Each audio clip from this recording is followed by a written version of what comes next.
Então, oi pessoal, muito bom estar aqui, né? Primeira vez pregando na igreja local. Para quem não tá, né? Para quem está online aqui, ouvindo pelo Spotify, a gente está online hoje. No domingo que vem esperamos estar presencial de novo para nos reunirmos, né? E a gente vai continuar com a série de João, que a gente iniciou no ano passado e provavelmente vai se estender aí pelo restante do ano. A gente está em João 7 agora.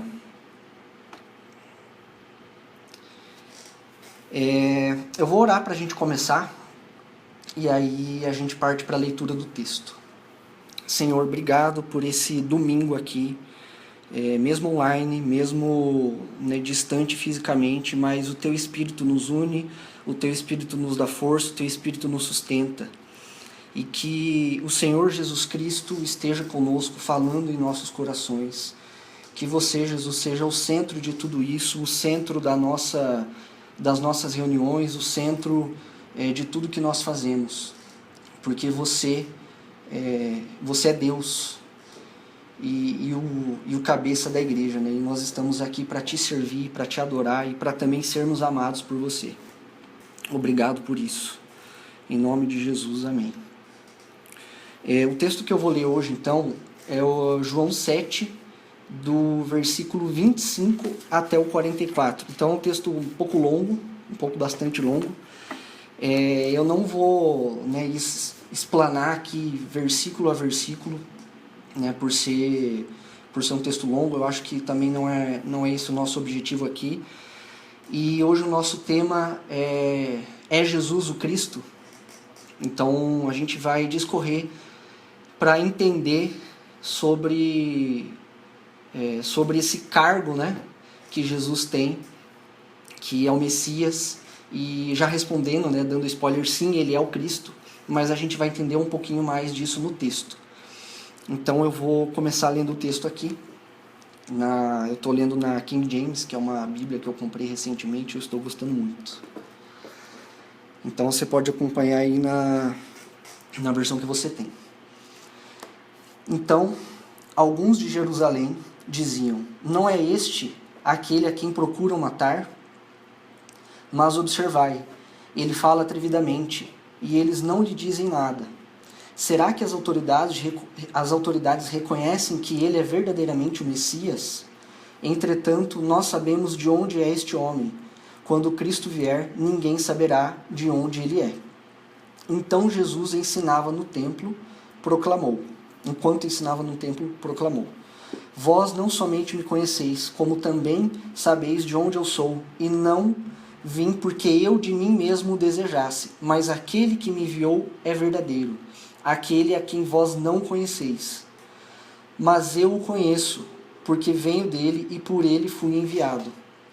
Por isso procuravam prendê-lo, mas ninguém lhe pôs a mão, pois ainda não era chegada a sua hora. E muitos que estavam na multidão acreditaram nele e afirmaram: quando Cristo vier, fará porventura mais sinais do que esses feitos por este homem? Os fariseus ouviram a multidão fomentando esses comentários a respeito dele. Então os chefes dos sacerdotes e os fariseus enviaram guardas do templo para o prenderem. Exclamou então Jesus: eu ainda estarei convosco por pouco tempo, e logo irei para aquele que me enviou. Vós procurareis por mim, mas não me encontrareis, e onde eu estou, vós não podeis chegar. Então os judeus comentaram entre si: para onde ele pretende ir que não possamos encontrar? Planeja ir para a dispersão entre os gregos para ensinar a eles? Qual é o significado do que ele disse: vós procurareis por mim, mas não me encontrareis, e onde estou vós, não podeis chegar? No último dia, o mais solene dia da festa, Jesus colocou-se em pé e clamou em pranto: se alguém tem sede, deixai-o vir a mim para que beba. Vou ler de novo. Se alguém tem sede, deixai-o vir a mim para que beba. Aquele que crê em mim, como diz a Escritura, do seu interior fluirão rios de água viva. mas ele se referiu ao Espírito que mais tarde receberiam os que nele crescem, pois o Espírito Santo até aquele momento não fora concedido, porque Jesus não havia ainda sido glorificado. Então muitos dentre a multidão, quando ouviram essas palavras, disseram: verdadeiramente este é o profeta. Outros concluíram: este é o Messias. Mas alguns divergiram: como pode o Cristo vir da Galileia? Não diz a Escritura que o Cristo virá da semente de Davi, da cidade de Belém, de onde era Davi? Assim houve uma divisão entre o povo por causa dele. E alguns dentre o povo quiseram prendê-lo, mas ninguém lhe pôs as mãos. O primeiro ponto, né, que eu queria que a gente entendesse aqui é que, né, a gente ouve a vida inteira, e a Bíblia, né, no Novo Testamento vai falando muito, Jesus Cristo, Jesus Cristo, Jesus Cristo. Então, assim, Cristo não é sobrenome de Jesus, né? O nome dele é Jesus. Cristo, ele significa ungido, significa Messias. É uma palavra grega que significa ungido, mas que vem do hebraico com esse significado de Messias. Então, isso quer dizer que Jesus é o ungido, ele é o enviado, ele é o Messias que o Antigo Testamento prometeu em todo o tempo, né? Que o Antigo Testamento apontou para essa pessoa que é Jesus, Jesus ou Cristo.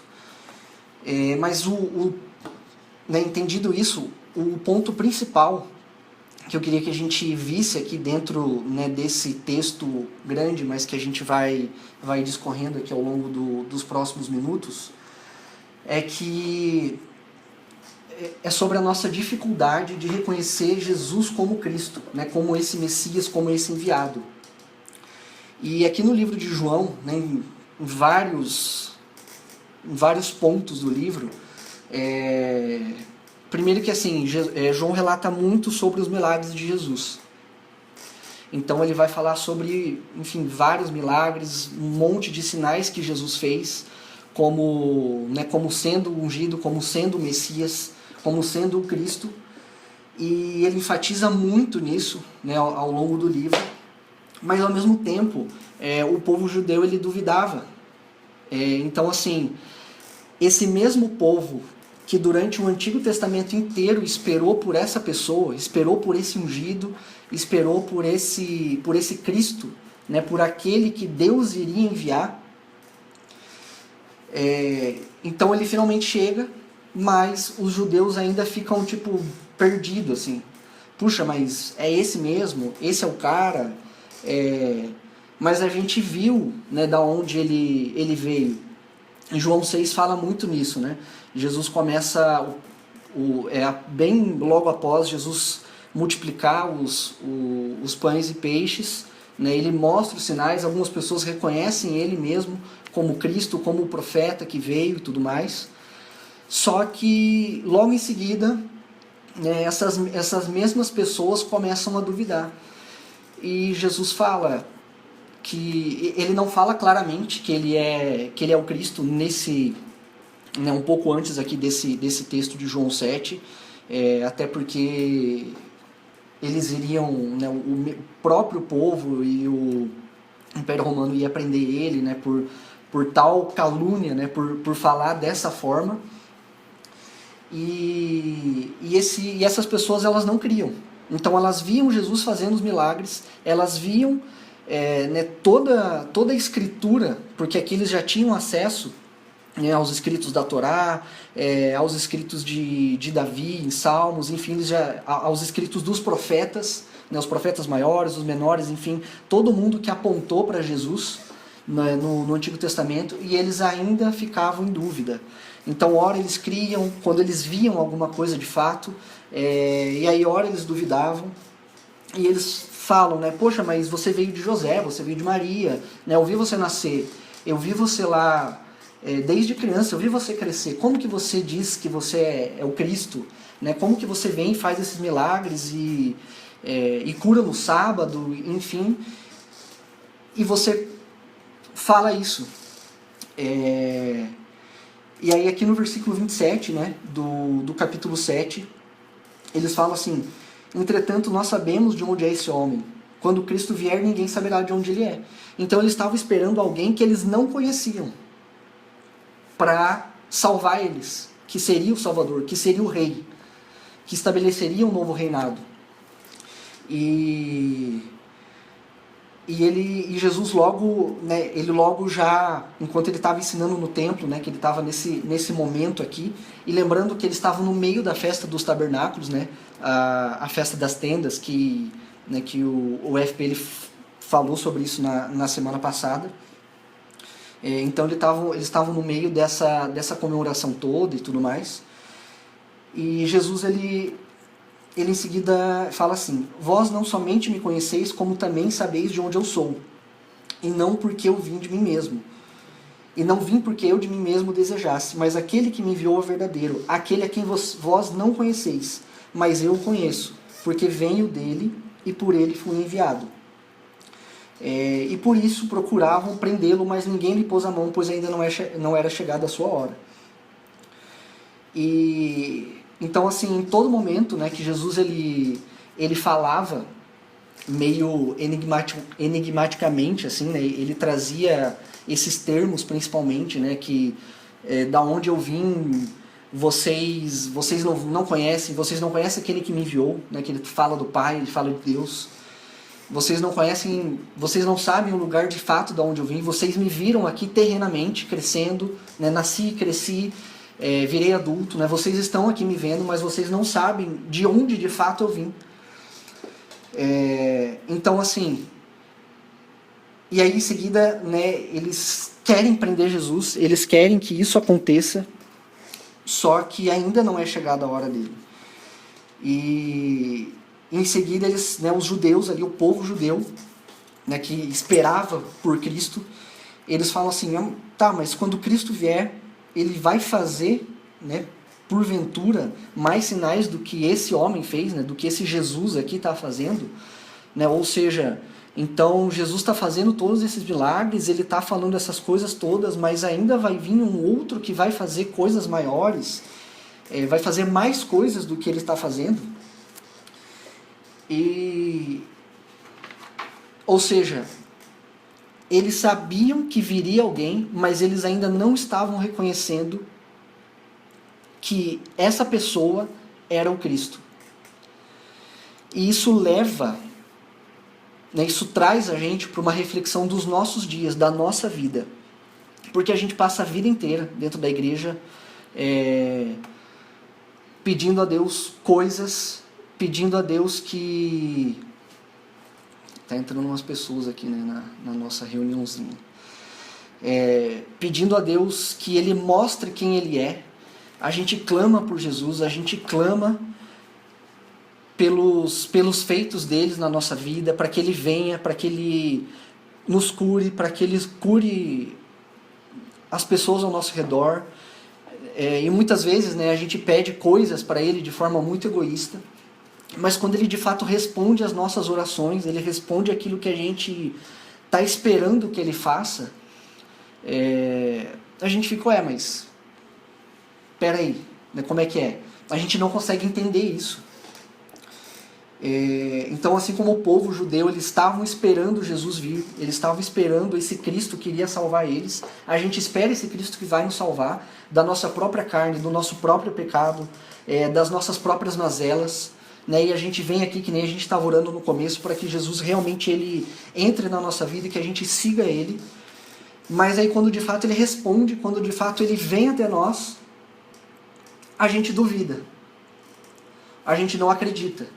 A gente fica se perguntando se essa pessoa mesmo, se esse sinal que está acontecendo na nossa vida,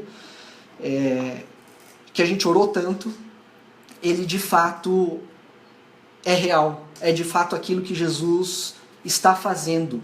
Então a gente pede vários direcionamentos, inclusive coisas que são da vontade de Deus, coisas que estão no coração de Deus, em fazer parte da obra dele, em fazer parte daquilo que ele está fazendo aqui nesse mundo, nesse tempo, né, em a gente querer espalhar o reino dele e viver todas essas coisas que nós lemos aqui, né, em sermos imitadores de Cristo, em seguirmos tudo que Paulo fala, tudo que Jesus veio ensinar, e a gente clama e ora por isso, e quando Jesus nos abre a porta, ele abre o caminho, e ele fala esse tanto de coisa conosco, a gente ainda duvida, e a gente fica completamente confuso e perdido, não entendendo a voz dele.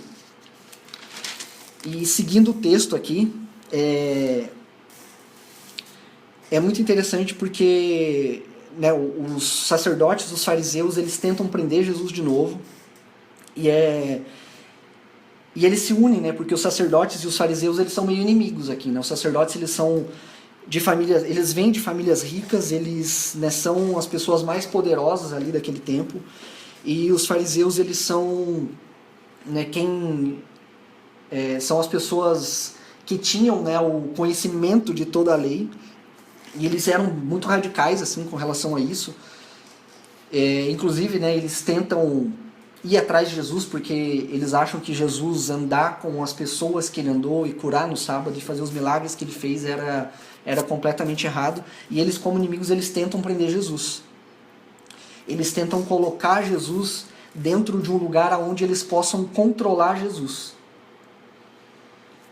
E isso nos traz a entender que a gente vem pedindo, Jesus aparece para nós, Jesus fala conosco, e aí, além da gente não acreditar, aquilo que ele está fazendo, a gente tenta colocar dentro do nosso pequeno entendimento e contra-argumentar de N formas, né, que nem a Ana Luísa ela estava falando aqui no começo, né, que a gente estava conversando sobre várias coisas hoje, e Deus tem falado um monte de coisa pra gente, e a gente ora por isso e tudo mais, né, sobre os nossos próximos passos, assim, em relação ao ministério, em relação às nossas vocações, assim, ao que Deus chamou a gente como família, né, a como aplicar tudo isso.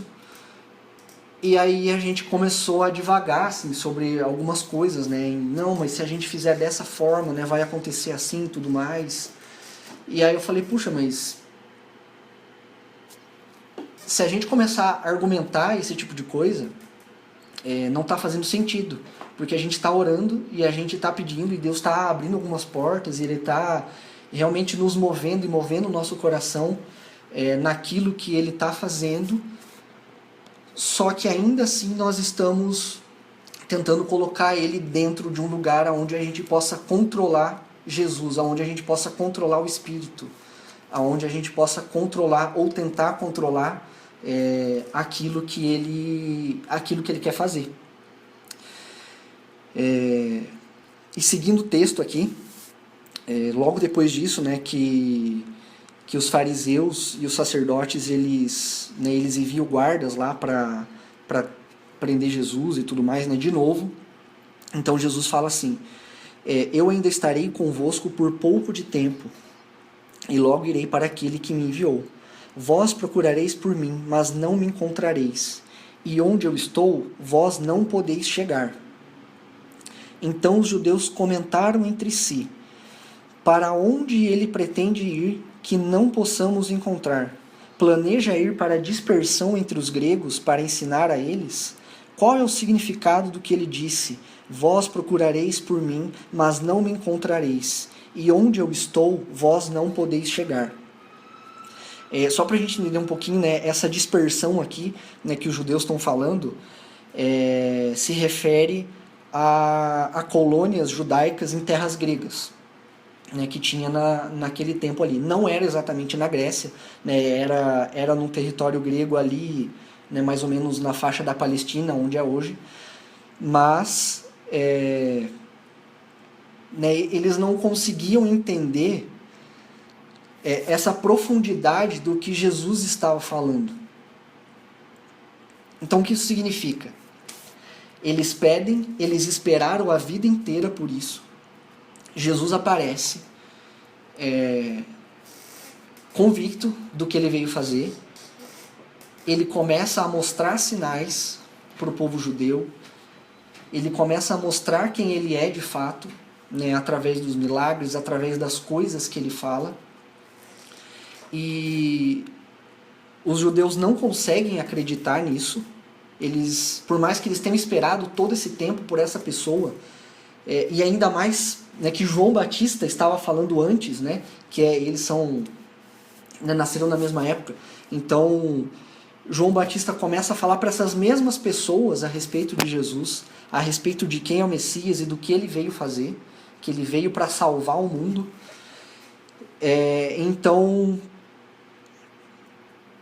eles não conseguem entender esse discurso de Jesus. E ao mesmo tempo que eles falam, não, eu te conheço, eu vi de onde você veio. E Jesus fala de fato, ok, vocês me conhecem, mas é carnalmente. Vocês me conhecem humanamente, com o conhecimento de vocês, com a visão pequena de vocês, com o jeito que vocês conseguem me entender. Mas vocês ainda não entenderam quem eu sou de verdade. Vocês ainda não entenderam da onde eu vim de verdade. E quando Jesus fala que ainda não é chegada a hora dele, é porque nesse momento, quando for chegada a hora dele, é que tudo isso vai fazer sentido. Então, ao mesmo tempo que eles falam que eles conhecem, eles não sabem a profundidade do que Jesus fala e de que ele realmente é Deus. Não é porque Jesus falar que ele, como pessoa, né, como carne, como humano, falar que ele é Deus nesse contexto aqui, ele vai ser morto, que foi o que aconteceu.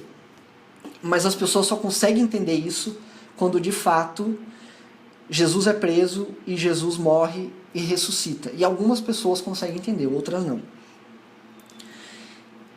E falando sobre esse momento aqui, né, Jesus tenta prender, os judeus tentam prender os fariseus, os sacerdotes, o Império Romano, eles estão atrás de Jesus o tempo inteiro, né, e João fala muito sobre isso, mas ainda não é chegada a hora dele.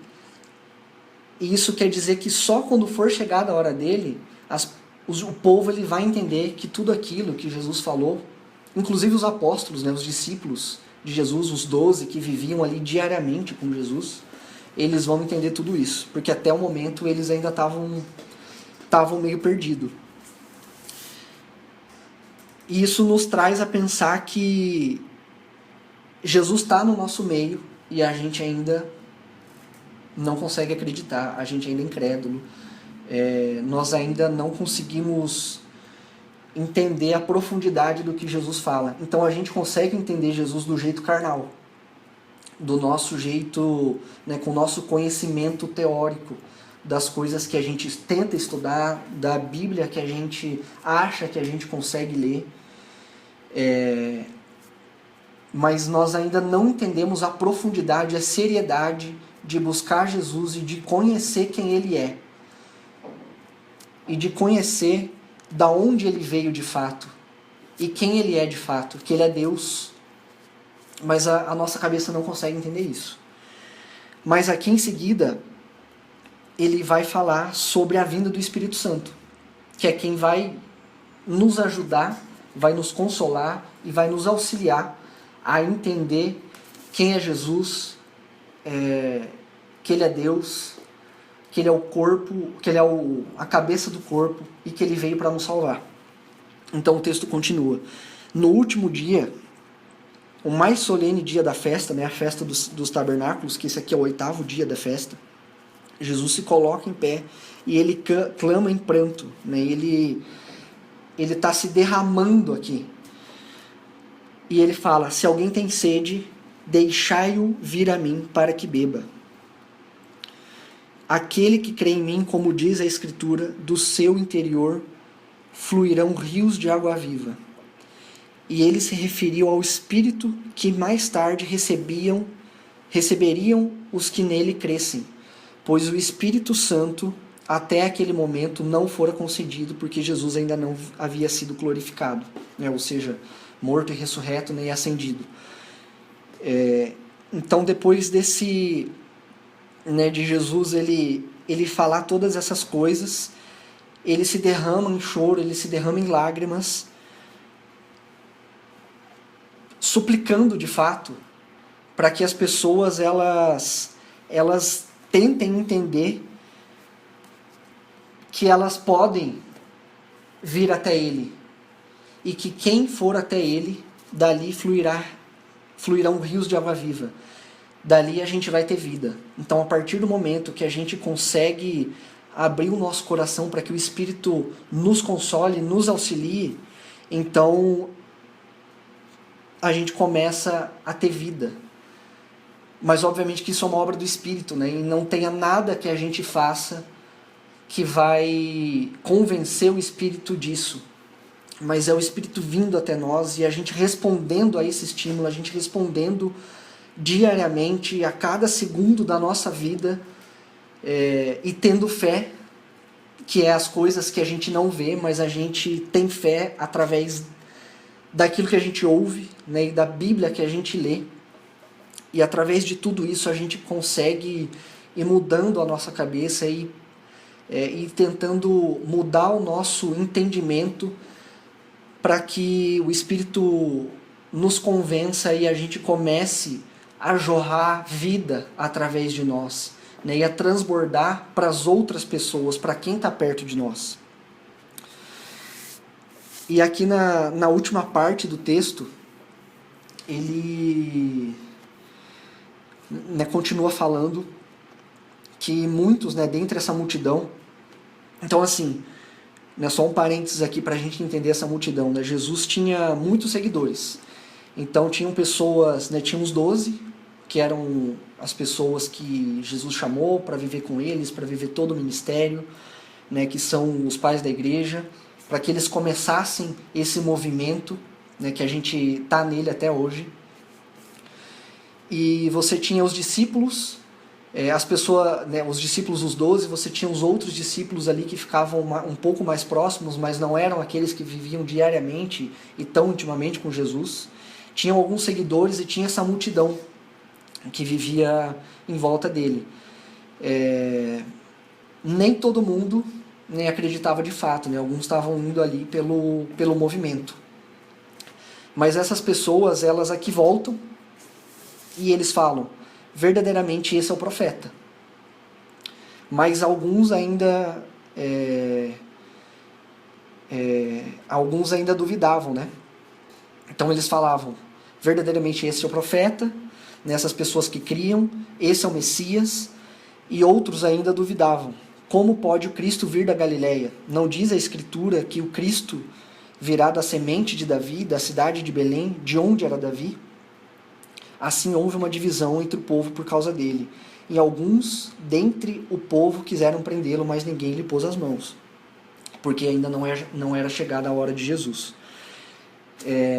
Então esse movimento todo que está acontecendo aqui nessa parte desse texto de João é um movimento que a gente vive na nossa vida diariamente, e é um movimento que acontece desde a queda. Então Adão e Eva, eles tinham tudo o que eles precisavam, e a relação de Deus, e a relação com Deus é completamente aberta no paraíso, no Éden, e eles poderiam aproveitar de todo o jardim, inclusive cultivar e guardar esse jardim, cultivar e guardar esse espaço que Deus deixou para eles. E aí você tem a serpente, que é o diabo, e essa serpente, né, o diabo, ele não fala de uma forma super abrupta, que a gente, né, ele não mente de uma forma super abrupta para Adão e Eva e para nós, ele vai de forma sutil. Então ele fala assim, né, vocês podem conhecer aqui, né, o que você acha de comer essa maçã? Né, vocês têm Deus, mas conhecer isso aqui vai aumentar um pouquinho mais do conhecimento de vocês. Né, o que vocês acham? E aí, a partir do momento que eles caem que eles caem no pecado, que foi a única coisa que Deus falou para eles não fazerem, que era conhecer o bem e o mal, eles caem nisso. Porque Deus queria nos preservar para que a gente tivesse essa relação direta com Ele, sem intermediador, sem ninguém, sem nada. Mas e eles poderiam aproveitar de tudo, e eles tinham toda a plenitude da eternidade e de Deus ali com eles diariamente. E a partir do momento que isso para de acontecer, né, eles caíram na incredulidade. E eu acredito que esse é o maior pecado da história aqui, da humanidade, é a gente parar de crer que Jesus é o nosso Salvador, que Jesus é Deus e que nós dependemos dele para todas as coisas da nossa vida. E que tudo que a gente precisar, todas as nossas necessidades, tudo aquilo que inclusive ele planejou para nós, está nele. Não está além disso. Mas a gente começa a duvidar, mesmo pedindo tanto, né, como o povo judeu, mesmo esperando tanto pela ação do Espírito, mesmo esperando tanto por aquilo que Jesus vai fazer na nossa vida, no nosso ministério, nas nossas vocações, e em tudo que a gente pedir. Então, a gente pede tudo isso e mesmo assim nós como igreja, né, como povo de Deus, a gente ainda duvida que Jesus ele é o Cristo, que Jesus é o Messias, o enviado, o ungido de Deus para nos salvar da nossa morte, para nos salvar do nosso pecado, para nos salvar daquilo que nos mói por dentro e que nos faz mal, para que a gente tenha uma comunhão completa com Deus. E a única coisa que a gente precisa na nossa vida, não tem nada mais importante, a única coisa que a gente precisa na nossa vida é conhecer a Deus. E em João, mais para frente, né, quando Jesus ele toma a ceia com os discípulos e tem todo aquele momento de lavar os pés e tudo mais, e ele ora a Deus. Então, né, em João 17, a primeira coisa que ele fala ali é que a gente possa conhecer a Deus, e que a eternidade é conhecer a Deus. E nós não sabemos conhecer a Deus, a gente não consegue. A gente consegue entender um pouco de Jesus da forma carnal, vendo ele sendo parido, né? Vendo ele vendo ele crescer como humano. Mas a gente não consegue entender Jesus como Deus, como tudo que a gente precisa, como a única pessoa que a gente precisa conhecer mais intimamente nessa vida. E isso é muito sério, porque nós procuramos outras fontes de vida. Então a gente procura conhecer o bem e o mal, e a gente procura ver os sinais de Deus e falar, poxa, esse é o Messias. E a partir do momento que ele não faz mais o que a gente quer, a partir do momento mais que ele não transforma mais a água em vinho, ele não multiplica os pães e os peixes para fartar o nosso estômago, então a gente fala, esse não é o Jesus, esse não é o Cristo, esse não é isso que eu acho que eu estou ouvindo de Deus, não é verdade. Mas a gente precisa dar esse espaço para a voz do Espírito e tentar deixar com que o Espírito nos tome por completo para conhecermos esse Jesus aqui, que é Deus, esse Jesus aqui que o Pai enviou. Não só o Jesus que nasceu de Maria, que as pessoas viram nascer, mas Jesus que o Pai enviou. E do reino que ele veio, que é o que a gente quer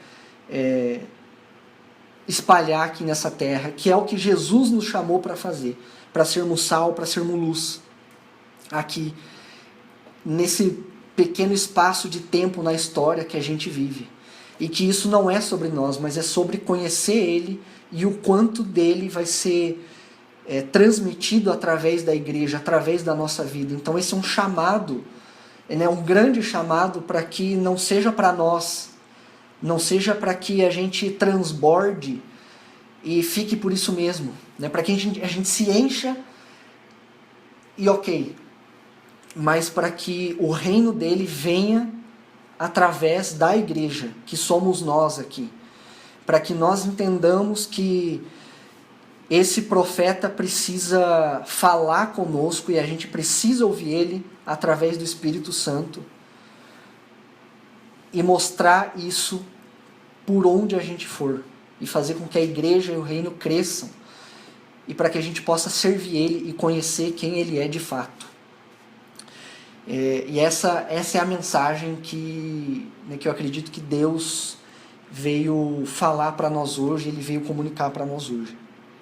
E eu queria encerrar com isso e também com uma oração aqui. Senhor, eu agradeço pela sua palavra e que isso que nós lemos aqui realmente nos faça refletir o tanto que a gente precisa te conhecer, o quanto a gente precisa entregar de nós para nos moldarmos aquilo que você nos criou para ser, para sermos conformes àquilo que o Senhor nos chamou para ser, para as coisas que o Senhor nos criou, né, para sermos filhos amados e conhecer o Senhor de fato, e para que outras pessoas conheçam o Senhor através da igreja que somos nós. E que o Teu Espírito fale conosco, Deus, cada dia mais, cada segundo mais, que a gente viva de uma forma cada vez mais rendida, e que a nossa fé ela seja cada vez mais sólida, que ela seja cada vez mais constante no Senhor. E mesmo a gente não enxergando, mesmo a gente não vendo, não sentindo, não ouvindo, mas com base na sua palavra, no que o Senhor falou, porque o Senhor já falou tudo para nós aqui.